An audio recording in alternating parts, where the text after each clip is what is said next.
Hello guys, പത്തരമാറ്റിൻ്റെ പുതിയ episode റിവ്യൂയിലേക്ക് സ്വാഗതം. അങ്ങനെ സങ്കടപ്പെട്ട് അനി മുറിയിരിക്കുകയാണ് കേട്ടോ. ഇതൊക്കെ കണ്ടിട്ട് നയന പറയുന്നുണ്ട്, മോനെ നീ എന്നോട് ക്ഷമിക്കുക, എനിക്ക് എൻ്റെ അവസ്ഥ ഇതായിപ്പോയി, എനിക്കിത് ആരോടും പറയാൻ പറ്റത്തില്ല, നിന്നെ സഹായിക്കാനും പറ്റത്തില്ല, എൻ്റെ അനിയത്തിയുടെ ജീവിതം കൊണ്ട് കളയാൻ പറ്റില്ല എന്ന് മനസ്സിലിങ്ങനെ ചിന്തിച്ചാകെ വിഷമിച്ച് നടക്കുകയാണ് കേട്ടോ നയന. പിന്നെ കാണിക്കുന്നത് അനാമികേനെയാണ്. അനാമിക വീട്ടിലെല്ലാ കാര്യവും പറയുമ്പോൾ അനാമികയുടെ അച്ഛൻ പറയുന്നുണ്ട്, മോളെ നീ എങ്ങനെയും അനന്തപുരിയിൽ കയറി പറ്റിയേ പറ്റത്തുള്ളൂ. ഈ സമയത്ത് തന്നെ ഇപ്പോൾ കല്യാണം മുടക്കി വെക്കാനും നിർത്താനൊക്കെ നോക്കിക്കഴിഞ്ഞാൽ അത് ശരിയാവുകയില്ല.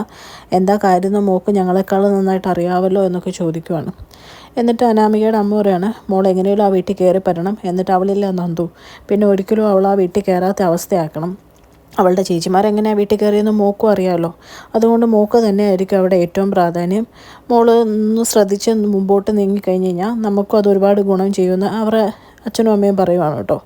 ഇതൊക്കെ കേട്ടിട്ട് അനാമിക പറയുവാണ്, ശരി, ഞാൻ എന്നാന്ന് വെച്ചാൽ വിട്ടുവീഴ്ച ചെയ്തോളാം, എൻ്റെ കൂടെ ആവശ്യമായി പോയില്ലേ എന്ന് പറയുവാണ്. എന്നിട്ട് അനാമികയുടെ അമ്മയോട് രേവതിയോട് അച്ഛൻ പറയുവാണ്, എങ്ങനെയും മോൾ അവിടെ കയറി പറ്റിയേ പറ്റുള്ളൂ, അത് നമ്മുടെ നിലവാരവും കൂടെ ഉയർത്തും, നമ്മുടെ ബിസിനസ്സിനും അത് ഒരുപാട് നേട്ടങ്ങൾ മാത്രമേ ഉണ്ടാക്കുകയുള്ളൂ എന്ന്. പിന്നെ അനി ഇങ്ങനെ മുറ്റത്ത് നിൽക്കുന്ന സമയത്ത് അനാമിക വിളിക്കുവാണ് കേട്ടോ. അനാമികയുടെ കോള് കാണുമ്പോൾ അനി മനസ്സിൽ പറയുന്നുണ്ട്, ഇവളെന്ത് തെറ്റ് ചെയ്തിട്ടാ, ഞാനാണല്ലോ തെറ്റ് ഫുള്ള് ചെയ്തേ, ഞാൻ ഓരോന്ന് ചിന്തിച്ചു കൂട്ടി, ഇനിയിപ്പോൾ ഇവളെ ഒഴിവാക്കിയിട്ട് കാര്യമില്ല, നാളെ എൻ്റെ ഭാര്യയാവാൻ പോകുന്നവളല്ലേ എന്നോർത്ത് ഫോണൊക്കെ എടുക്കുവാണ് കേട്ടോ. അപ്പോൾ തന്നെ അനാമിക പറയുന്നുണ്ട്, സോറി, എനിക്ക് പെട്ടെന്ന് അങ്ങനെയൊക്കെ കണ്ടപ്പോൾ വിഷമം വന്നു, ഞാൻ നിന്നെ സ്നേഹിക്കുന്നതുകൊണ്ടല്ലേ, ഞാൻ നിന്നെ കാണും മുമ്പ് നിൻ്റെ കവിത സ്നേഹിച്ച് ഇപ്പോൾ തൊട്ട് നിന്നെ സ്നേഹിച്ചു തുടങ്ങിയതാണ്, എനിക്ക് വിഷമം വന്നു, എന്തായാലും ഞാൻ അങ്ങനെ നന്ദുവിനോടുള്ള ഫ്രണ്ട്ഷിപ്പ് വേണ്ടെന്ന് പറയാൻ പാടില്ലായിരുന്നു, എൻ്റെ ഭാഗത്താ തെറ്റ്, നീ ഫ്രണ്ട്ഷിപ്പ് ഒന്നും നിർത്തണ്ടെന്ന് പറയുവാണ് കേട്ടോ. ഇതൊക്കെ കേൾക്കുമ്പം നന്ദുവിനോട് ചെറിയൊരു നീരസവും സങ്കടമൊക്കെ ഉള്ളതുകൊണ്ട് നമ്മുടെ അനി പറയുകയാണ്, അതൊന്നും കുഴപ്പമില്ല, ഞാനല്ലേ നിന്നെ വേദനിപ്പിച്ചതെന്ന് ചോദിച്ച് രണ്ടുപേരും പരസ്പരം സംസാരിക്കുകയാണ്. പിന്നെ കാണിക്കുന്ന ആദർശിനെയാണ്. ആദർശ നയന ഇവിടുത്തെ സാരി കണ്ടിട്ട് ഇവർക്ക് നന്നായിട്ട് ചേരുന്നുണ്ടല്ലോ എന്നൊക്കെ മനസ്സിൽ പറയുന്ന സമയത്ത് നയന ചോദിക്കുക, ഇഷ്ടപ്പെട്ടോ എന്ന് ചോദിക്കുമ്പോഴേക്കും ആദർശ പറയുന്നതാണ്, കുഴപ്പമില്ല എന്ന് പറയുമ്പോഴേക്കും ഇപ്പം നയന ചോദിക്കുക, അപ്പോൾ കുഴപ്പമില്ലെന്നേ ഉള്ളൂ, ഇഷ്ടപ്പെട്ടില്ലേ എന്ന് ചോദിക്കുമ്പോഴേക്കും ആദർശ കേട്ടെന്ന് പറയുക, ഇഷ്ടപ്പെട്ടില്ല. അപ്പോൾ നയന ഏന്നിങ്ങനെ ചോദിക്കുമ്പോൾ പറയും, അല്ല ഈ ഷർട്ട് എനിക്ക് ഇഷ്ടപ്പെട്ടില്ല, ഞാൻ ഇട്ടേക്കുന്ന ഈ ഷർട്ടേ, അതിനെപ്പറ്റി പറയുമായിരുന്നു എന്ന് പറയുമ്പോൾ നയന ചോദിക്കുന്നുണ്ട്, ഇത് ഞാൻ മേടിച്ചു തന്നല്ലേ, നല്ലതെന്ന് പറയുന്നതിന് എന്താ ബുദ്ധിമുട്ട്, ഞാൻ വരച്ച ഡിസൈൻസൊക്കെ നല്ലതാണെങ്കിൽ നല്ലതാണെന്ന് പറയാറുണ്ടല്ലോ എന്ന് ചോദിക്കുമ്പോഴേക്കും ആദർശ് പറയുവാണ്, നീ അങ്ങനെ പലതും നല്ലത് വരച്ചെങ്കിൽ നല്ലതെന്ന് പറയും, നല്ലത് ചെയ്തെങ്കിൽ നല്ലതെന്ന് പറയുമ്പോഴേക്കും നയന പറയാം, എനിക്ക് വഴക്കുണ്ടാക്കിയിട്ട് ഇറങ്ങാൻ താല്പര്യമില്ല എന്ന് പറയുമ്പോഴേക്കും ആദർശ് ഒരു പെർഫ്യൂമൊക്കെ എടുത്തുകൊണ്ട് വന്നിട്ട് പറയുകയാണ്, പുതിയ പെർഫ്യൂമാണെന്ന് പറഞ്ഞ് നയനയ്ക്കും അടിച്ചു കൊടുക്കുവാണ് കേട്ടോ. എന്നിട്ട് എങ്ങനെയുണ്ടെന്നൊക്കെ ചോദിക്കുന്നുണ്ട്. നയന പറയുന്നുണ്ട്, നല്ല സ്മെല്ല്, കൊള്ളാം എന്ന് പറയുക. എന്നിട്ട് രണ്ടുപേരും കൂടെ പോകാൻ വേണ്ടിയിട്ട് ഇറങ്ങുവാണ് കേട്ടോ. ഇവർ താഴോട്ട് ഇറങ്ങുന്ന സമയത്ത് ഇവരെ ഫ്രണ്ടിൽ ഇരിക്കുന്ന ജയൻ കാണുവാണ്. ജയൻ്റെ തൊട്ടപ്പുറം ദേവയാനി ഇരിപ്പുണ്ട്. പക്ഷേ ദേവയാനി തിരിഞ്ഞിരിക്കുന്നതുകൊണ്ട് ദേവയാനി ഇവരെ കണ്ടില്ലായിരുന്നു കേട്ടോ. പെട്ടെന്ന് ദേവയാനി ഇരിക്കുന്നുണ്ട്, ഇവർ തിരിച്ച് കയറി പോകുന്ന തുടങ്ങുന്ന സമയത്ത് ജയൻ വിളിക്കുന്നുണ്ട്, അല്ല നിങ്ങളെവിടെ പോകാൻ വേണ്ടിയിട്ട് ഇറങ്ങിയതല്ലേ, എന്നെ തിരിച്ച് കയറി പോകുന്നതെന്ന് ചോദിക്കുമ്പോഴേക്കും ആദർശ് പറയുകയാണ്, അതെ അച്ഛാ, ഇവർക്ക് എന്തോ സാധനമൊക്കെ മേടിക്കാനുണ്ടെന്ന് പറഞ്ഞു, അതുകൊണ്ടാണെന്ന് പറയുവാണ്. ആ സമയത്ത് നയന പറയുന്നുണ്ട്, അതല്ല അച്ഛാ, ആദർശൻ എന്നെ പുറത്തു കൊണ്ടുപോകാമെന്ന് പറഞ്ഞു, അതാന്ന് പറയുമ്പോഴേക്കും ദേവയാനി എവിടെ ഇരുന്ന് പറഞ്ഞാൽ, ഇതിപ്പോൾ ആരാ കള്ളം പറയുന്ന ആർക്കറിയാം, ആരെയും വിശ്വസിക്കാൻ പറ്റാത്ത കാലമാണെന്ന് പറയുവാണ്. എന്നിട്ട് ദേവയാനി പറയുവാണ്, പോകുന്നവരൊക്കെ പോട്ടെ എന്ന് പറയുമ്പോഴേക്കും ജയൻ പറയുന്നുണ്ട്, നിങ്ങൾ പുറത്ത് പോകാൻ ഇറങ്ങിയതാണെങ്കിൽ പുറത്ത് പോയിട്ട് വരാൻ നോക്കുമെന്ന് പറയുവാണ്. അപ്പോഴേക്കും ദേവയാനി ഇഷ്ടപ്പെടാത്ത രീതിയിൽ ഇരിക്കുന്ന കാണുമ്പോഴേക്കും ആദർശം പറയുവാണ്, അല്ല അമ്മയ്ക്ക് ഇഷ്ടമില്ലെങ്കിൽ ഞങ്ങൾ പോകണില്ല എന്ന് പറയുവാണ്.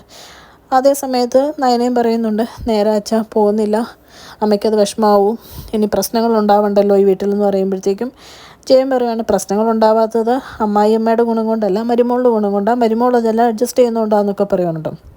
അപ്പോഴേക്കും ദേവേനെ ചോദിക്കുന്നുണ്ട്, ഇത്രയൊക്കെ കേൾപ്പിച്ചതുപോലെ പോകാൻ പാടില്ലേ എന്ന് ചോദിക്കുവാണ്. ആ സമയത്ത് നയന ഇങ്ങനെ പോകാണ്ട് നിൽക്കുമ്പോഴത്തേക്കും ആദർശിൻ്റെ അച്ഛൻ പറയുന്നുണ്ട്, എനിക്ക് നിങ്ങൾ പോകുന്ന ഇഷ്ടം, നിങ്ങൾ ആര് പറയുന്നത് കേൾക്കുമെന്ന് ഞാനൊന്ന് നോക്കട്ടെ എന്ന് പറയുവാണ്. അപ്പോഴേക്കും ആദർശൻ അതിനെ വിളിച്ചിട്ട് പറയുകയാണ്, വാ നമുക്ക് പോയിട്ട് വരാം എന്ന് പറയുവാണ് കേട്ടോ. ആ സമയത്ത് ജയൻ പറയുന്നുണ്ട്, കല്യാണത്തിന് മുമ്പ്, കല്യാണം നടന്ന സമയത്തും നീ ഉണ്ടാവുന്നതിന് മുമ്പ് ഞാൻ നിൻ്റെ അമ്മ ഇതുപോലെയൊക്കെ കുറേ കറങ്ങിയിട്ടുള്ളതാണ്, അതുകൊണ്ട് നീ എന്തായാലും പോകാൻ നോക്കുമെന്ന് പറഞ്ഞു വിടുവാണ്. എന്നിട്ട് ജയൻ ദേവയാനോട് പറയുന്നുണ്ട്, വീട്ടിൽ കുടുംബകലഹം ഉണ്ടാക്കാതെ മര്യാദയ്ക്ക് എവിടെയെങ്കിലും ഇരിക്കും, ഇതുപോലെ കുറേ കറങ്ങാൻ നമ്മളും പോയിട്ടുള്ളതല്ലേ, തനിക്കും അതൊക്കെ ഇഷ്ടമായിരുന്നല്ലോ, പിന്നെ മകൻ്റെ കാര്യത്തിൽ മാത്രം എന്താ സ്വാർത്ഥത എന്നൊക്കെ ചോദിക്കുകയാണ്.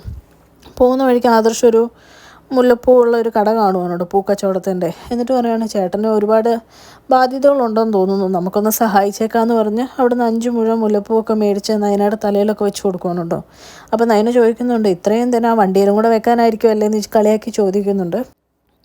അത് കഴിഞ്ഞ് രണ്ടുപേരും കൂടെ അവിടെ നിന്ന് പോകാൻ നേരത്തെ ആദർശ് പറയുന്നുണ്ട്, നിനക്ക് വണ്ടി ഓടിക്കണോ എന്ന് ചോദിക്കുമ്പോൾ നയന പറയും, ഇത്രയും വലിയ വണ്ടിയൊന്നും എനിക്ക് ഓടിക്കണ്ട, എനിക്ക് പേടിയാണ്. അപ്പോൾ ആദർശ് പറയുന്നുണ്ട്, MDയുടെ ഭാര്യ ആയിരിക്കുന്ന സ്ഥലത്ത് ഇതൊക്കെ പഠിച്ചിരിക്കണം, നമുക്ക് എന്തെങ്കിലും കഴിച്ചിട്ട് വീട്ടിൽ പോകാമെന്നൊക്കെ പറയുവാണ് കേട്ടോ. അതേ സമയത്ത് നമ്മുടെ അബീനെ നിർമ്മൽ വിളിക്കുവാണ്. എന്നിട്ടൊരു 10 ലക്ഷം രൂപ വേണം, നീ കാരൻ്റെ ഓരോ ഐഡിയ കാരണം എനിക്കിപ്പോൾ പുറത്തിറങ്ങാൻ മേലാത്ത അവസ്ഥയാണ്, ജീവിതം ഇനി പഴയ രീതിയിലോട്ട് നാവണമെങ്കിൽ തന്നെ കുറേ കാലമാവും എന്നൊക്കെ നിർമ്മൽ പറയുവാണ് കേട്ടോ.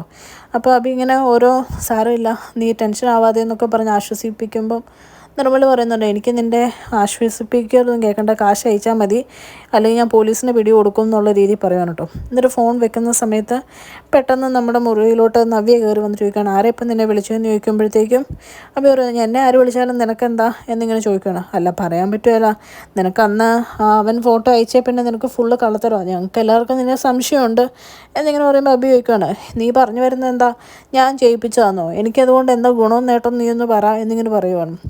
ആ സമയത്തേക്ക് നവ്യറാണ്, ഗുണം എന്താ നേട്ടം എന്താണെന്ന് അവനെ പിടിച്ച് കിട്ടിക്കഴിഞ്ഞാലല്ലേ അറിയാൻ പറ്റത്തുള്ളൂ, അറിഞ്ഞു കഴിയുമ്പോൾ ഞാൻ അതിനുള്ള മറുപടി പറയാമെന്ന് പറയുവാണ് കേട്ടോ. പിന്നെ കാണിക്കുന്നത് നമ്മുടെ അബി പറയുവാണ്, എന്തായാലും നിനക്ക് തോന്നുന്ന പോലെ കാണിക്കാം, നീ ഇവിടെ കള്ളഗർഭം ഉണ്ടെന്ന് പറഞ്ഞിട്ടും ഈ വീട്ടിൽ പിടിച്ചു നിർത്തിയ ആൾക്കാരായി വീട്ടിലുള്ളത്, ഞാൻ നിന്നെ ഒന്ന് സപ്പോർട്ട് ചെയ്തോളൂ, ഇറക്കി വിട്ടില്ല എന്നൊക്കെ പറയണം. അപ്പോൾ നവ്യ പറയണേ, അതൊക്കെ എനിക്ക് എല്ലാ കാര്യങ്ങളും അറിയാമല്ലോ, നീ കൂടുതൽ പറയണ്ട, നീ ഇപ്പോൾ വിളിച്ചാൽ നിർമ്മലിനാണോ എന്ന് വരെ എനിക്ക് സംശയം ഉണ്ടെന്ന് പറയുന്നത് കാണിച്ചു എന്നാണ് കേട്ടോ ഇന്നത്തെ എപ്പിസോഡ് അവസാനിക്കുന്നത്. ചാനൽ ഇഷ്ടപ്പെട്ട ലൈക്ക് ചെയ്യാൻ, സബ്സ്ക്രൈബ് ചെയ്യാൻ.